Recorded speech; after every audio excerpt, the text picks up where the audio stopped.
இன்றைய இறை வார்த்தைகள். அறுவடை மிகுதி, வேலை ஆட்களோ குறைவு. மத்தேயு எழுதிய தூய நற்செய்தியிலிருந்து வாசகம். பிரிவு 9 இறை வார்த்தைகள் 32 முதல் 38 முடிய.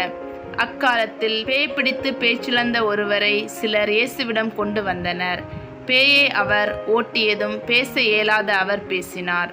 மக்கள் கூட்டத்தினர் வியப்புற்று, இஸ்ரேலில் இப்படி ஒருபோதும் கண்டதில்லையே என்றனர். ஆனால் பரிசேயர், இவன் பேய்களின் தலைவனை கொண்டு பேய்களை ஓட்டுகிறான் என்றனர். இயேசு நகர்கள் சிற்றூர்கள் எல்லாம் சுற்றி வந்தார். எங்கும் அவர்களுடைய தொழுகை கூடங்களில் கற்பித்தார். விண்ணரசு பற்றிய நற்செய்தியை பறைசாற்றினார். நோய் நொடிகள் அனைத்தையும் குணமாக்கினார். திரண்டிருந்த மக்களை அவர் கண்டபோது அவர்கள் மேல் பரிவு கொண்டார்.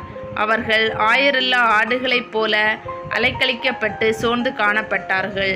அப்பொழுது அவர் தம் சீடரை நோக்கி, அறுவடை மிகுதி, வேலை ஆட்களோ குறைவு.